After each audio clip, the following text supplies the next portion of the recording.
कृष्ण से प्रेम करती थी, उनका विवाह नहीं हो पाया, अलग बात है। लेकिन हमारी परंपरा में प्रेम का जो पराकाष्ठा है ना, प्रेम का चरम, वो तो कृष्ण राधा का है। मतलब राधा कृष्ण का प्रेम एक खास किस्म का प्रेम है, जहां विवाह के बंधन के न होने पर भी प्रेम का चरम रूप होता है। राम और सीता का प्रेम गार्हस्थ्यिक प्रेम का चरम रूप है कि पति पत्नी का प्रेम कितना शानदार हो सकता है। वो देखना हो तो राम सीता का प्रेम देखिए, विशेष रूप से तुलसीदास जी के यहाँ देखिए। और वैसे जो प्रेम होता है वो देखना हो तो राधा कृष्ण का प्रेम देखिए। पर इंटरेस्टिंग है, ये सारे जो हमारे धर्म के चरित्र हैं ये समय के साथ चेंज होते गए हैं। राम बदले हैं, कृष्ण बदले हैं, राधा बदली हैं, सब बदले हैं। एक कवि थे सूरदास, भक्ति काल में 16th सेंचुरी, आप मोटा मोटा ध्यान में रखिए। कृष्ण को, आपने वो कहानी सुनी होगी, कृष्ण तो अपने घर में थे, कंस को मारने के लिए वो पैदा हुए थे। कंस को पता लगा तो कंस ने अपने एक सहयोगी अक्रूर, जो कि श्वफल्क के पुत्र थे, उनसे कहा कि जाओ और कृष्ण को लेके आओ, यही मारेंगे। उसको पता नहीं था क्या होगा बाद में। आदमी कॉन्फिडेंस में ऐसी गलतियां करता ही है, तो वो सुपर कॉन्फिडेंट था, बुलवाया कृष्ण को। कृष्ण तो इसी काम के लिए आए थे, समझ गए कि बुलावा आ गया है, अब इससे काम निपटाना है, चलते हैं। राधा और गोपियां कृष्ण के बिना रह नहीं सकती थी।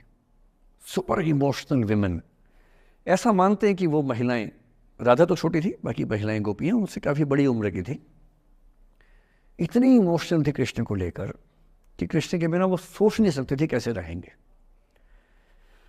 पर वो जिस काम के लिए आए थे धरती पर, वो तो करना ही था। तो अक्रूर आए, अक्रूर ने बताया कि ऐसे ऐसे आया हूं, ले जाना है। तो कृष्ण और बलराम चले गए। इधर कृष्ण गए, उधर गोपियों का रो रो के हाल बुरा, राधा का हाल बुरा।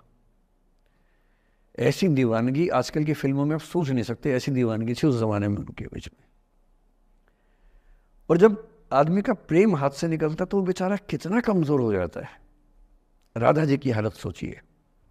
सूरदास कह रहे हैं, अति मलिन वृष भानु कुमारी, हरिश्रम जलु अंतर तन भीजे, ता लालच न धुआवती सारी। कि वृष भानु की कुमारी, वृष भानु मतलब राधा के पिता, वृष भानु की बेटी राधा इतनी कमजोर हो गई है, इतनी मलिन हो गई है। हरिश्रम जलु अंतर तन भीजे, कृष्ण के पसीने की कुछ बूंदें उसके ऊपर गिर गई थी, उसकी साड़ी में लगी हुई हैं। ता लालच न धुआवती साड़ी, इस लालच से साड़ी धुलवा नहीं रही है। और जब से कृष्ण गए हैं कपड़े तक नहीं बदलना चाह रही है कि इस कपड़े में मेरे प्रिय की याद है।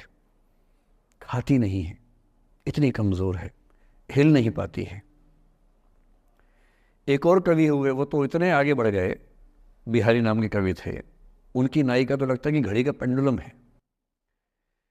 सांस लेती है तो 4-5 कदम 6-7 कदम पीछे चली जाती है, सांस छोड़ती है तो आगे आ जाती है। सांस की हवा से ऐसा हो रहा है। इत आवत चली जात उत चली 6-7 अखात, चढ़ी हिंडोरे सी रही लगी उसासनी साथ। कि इधर आती है उधर जाती है, 6-7 हाथ इधर 6-7 हाथ उधर, सांस लेती है तो यहाँ, छोड़ती है तो वहाँ, जैसे झूला झूल रही हो। पर ये रीतिकाल के कवि हैं, उनका अलग टेस्ट है, हम सूरदास पे बात कर रहे हैं। राधा इतनी परेशान है।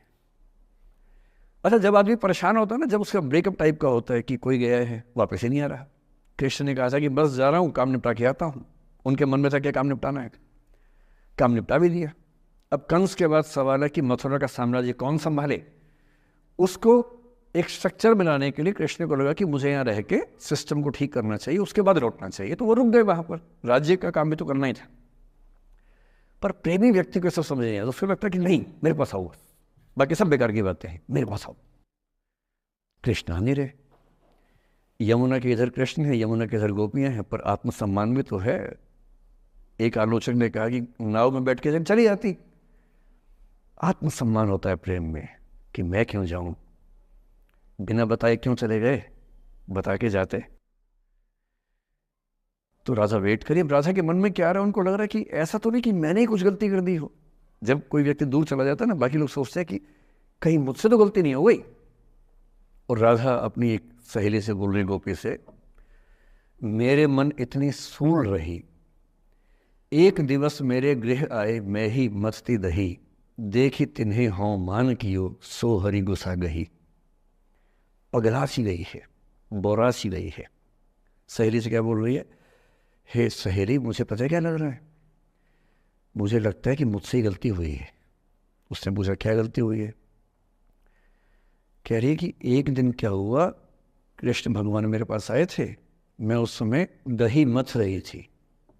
वो ग्वाला जीवन है ना वहाँ पर, तो वो गोपालन जीवन का काव्य है पूरा। अब वो मुझसे बात करने आए और मैंने उनसे ठीक से बात नहीं की, मैंने मान किया। मान करना मतलब जिसको आपकी भाषा बोलते हैं भाव खाना। मैंने उनसे ठीक से बात नहीं की, मुझे लगता है वो नाराज़ हो गए, इसी नाराज़गी से लौट नहीं रहे हैं।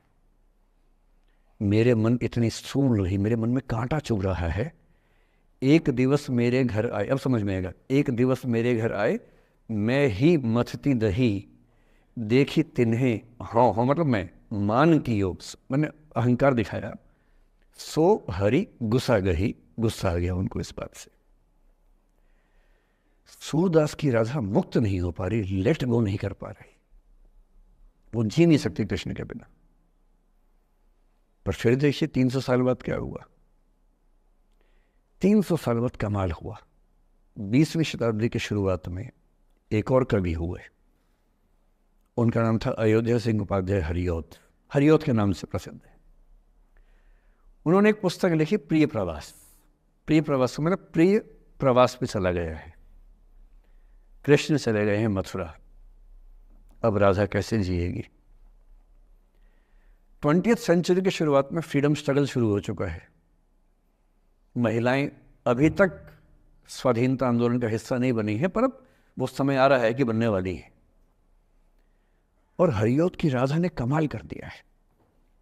गोपियां पूछती हैं कृष्ण नहीं आ रहे, अब क्या करोगी? ये राधा जी क्या बोल रही हैं? प्यारे जीवें जगहित करें, गेह चाहे ना आवे।